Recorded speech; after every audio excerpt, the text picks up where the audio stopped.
Topic है देखो हमारा इलेक्ट्रिक फ्लक्स।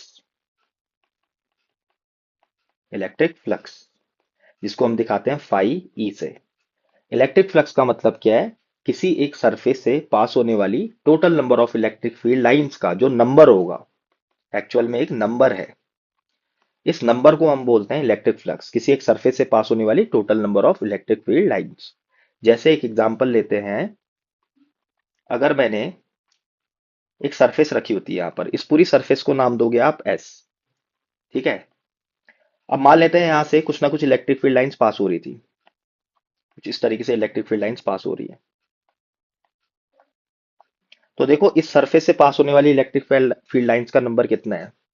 एक, दो और तीन। तो इसका फ्लक्स कितना आ जाएगा? थ्री। मतलब किसी एक सरफेस से पास होने वाली जो total number of electric field lines का नंबर होगा, उसी को हम बोलते हैं इलेक्ट्रिक फ्लक्स। अब ये इलेक्ट्रिक फ्लक्स किस पे डिपेंड करेगा? एंगल पर डिपेंड करेगा। ठीक है। अभी तो देखो आपने इस प्लेन को, इस सरफेस को वर्टिकल प्लेन पर रखा हुआ है, ये वर्टिकल है ना। अगर इसी को मैं हॉरिजॉन्टल प्लेन पर रख देता, मान लेते हैं यहां से एक सेकंड केस लेता हूं, ये इलेक्ट्रिक फील्ड लाइन चल रही है, इसी सरफेस को अगर मैं कुछ इस तरीके से रख देता, देखो यहां पर क्या कर रखा है, ये सरफेस जो एस थी, इसको मैंने हॉरिजॉन्टल प्लेन पर रखा हुआ है। हॉरिजॉन्टल प्लेन पर मतलब यहां से जब इलेक्ट्रिक फील्ड लाइंस पास होंगी, तो इलेक्ट्रिक फील्ड लाइंस इसके ऊपर से ओवरलैप हो जाएंगी, इसके अंदर से पास नहीं हो पाएंगी। देखो इस ओरिएंटेशन में सबसे ज्यादा फ्लक्स पास होगा इससे, और इस ओरिएंटेशन में इससे फ्लक्स पास नहीं होगा, क्योंकि सारी की सारी इलेक्ट्रिक फील्ड लाइंस इसके ऊपर से पास कर जाएंगी। लेकिन यहां पर क्या होगा इस केस में, यहां पर इलेक्ट्रिक फील्ड लाइंस इस सरफेस को कट करेगी। ठीक है। तो इलेक्ट्रिक फ्लक्स निकाला कैसे जाता है? देखो इलेक्ट्रिक फ्लक्स निकालने के लिए इस पूरे सरफेस से पास होने वाली total number of electric field lines को अगर आपको निकालना है, तो आप सबसे पहले क्या करोगे, एक सरफेस लोगे।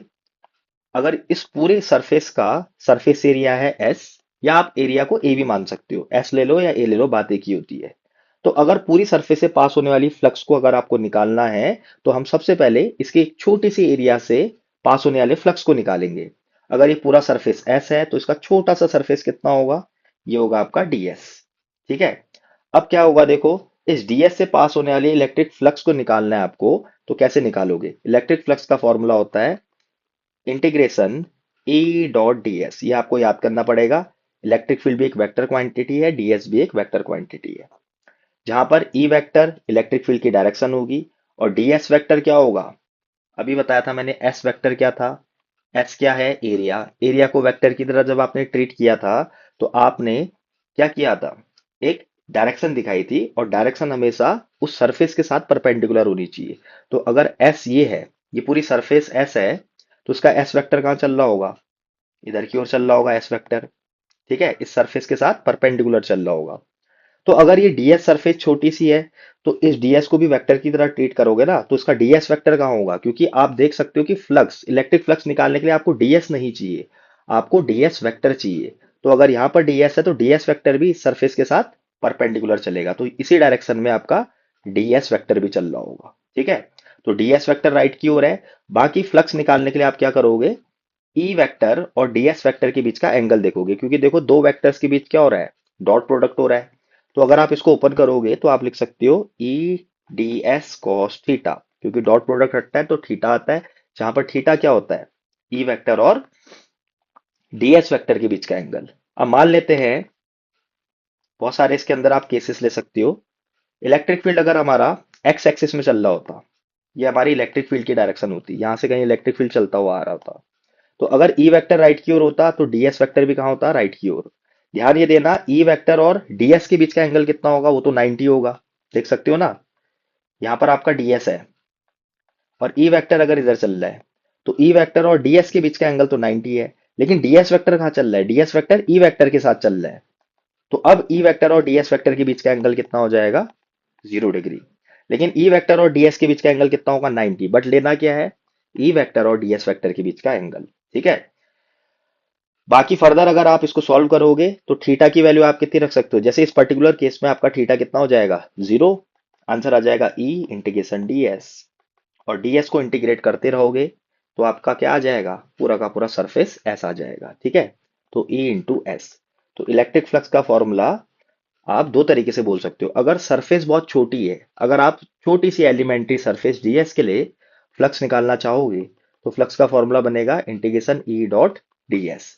लेकिन अगर टोटल सरफेस एस से निकालना चाहोगे फ्लक्स, तो आपको मालूम है डॉट प्रोडक्ट आपने सॉल्व किया होगा, आंसर आ जाएगा ई डॉट इंटीग्रेशन डीएस करोगे। इंटीग्रेशन डीएस करने पर आपको मालूम है कितना आ जाएगा, एस आ जाएगा।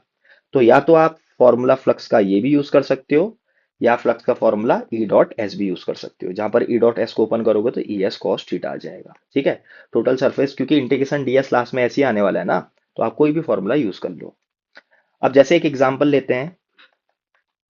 अगर मैंने किसी एक सरफेस को हॉरिजॉन्टल प्लेन पर रखा हुआ है, एक्स एक्सिस के साथ पैरेलल रखा हुआ है, और आपकी इलेक्ट्रिक फील्ड लाइंस भी एक्स एक्सिस के अलोंग चल रही है, तो अगर ये पूरी सरफेस एस है तो इसका डीएस वेक्टर कहाँ चल रहा होगा?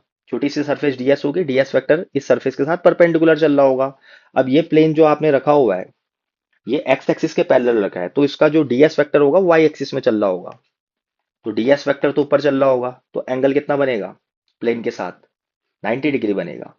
तो इस प्लेन के साथ एक डीएस वेक्टर नीचे की ओर भी चल सकता है, या तो ऊपर होगा प्लेन के ऊपर, या प्लेन के नीचे डीएस वेक्टर नीचे भी चल सकता है। अगर इलेक्ट्रिक फील्ड अब आपकी एक्स एक्सिस के अलोंग होती, इलेक्ट्रिक फील्ड एक्स में चल रहा होता, तो ई वेक्टर और डीएस वेक्टर के बीच का एंगल कितना हो जाता? 90 डिग्री। तो फ्लक्स जब आप निकालते, आंसर आ जाता ई डीएस कॉस थीटा। थीटा आता आपका 90 डिग्री, और कॉस 90 कितना हो जाता है? जीरो। तो यहां से कोई भी फ्लक्स पास नहीं होता। ठीक है, खुद ही देख लो, इस ओरिएंटेशन में ज्यादा फ्लक्स पास होगा या इस ओरिएंटेशन में? ऑब्वियस सी बात है, इस ओरिएंटेशन में ज्यादा फ्लक्स पास होगा, क्योंकि ज्यादा इलेक्ट्रिक फील्ड लाइंस इस ओरिएंटेशन में कट कर रही होंगी। यहाँ पर सारी की सारी इलेक्ट्रिक फील्ड लाइंस इससे पैरेलली पास हो जा रही होंगी, यहाँ पर कट करते हुए जा रही होंगी इस पूरे सरफेस को। तो आपने यहाँ का डीएस वेक्टर ही राइट की ओर लिया था, और ई वेक्टर भी राइट की ओर चला था। दोनों के बीच का एंगल कितना आ गया था? जीरो। तो फ्लक्स मैक्सिमम आ गया था, कॉस जीरो वन होता है।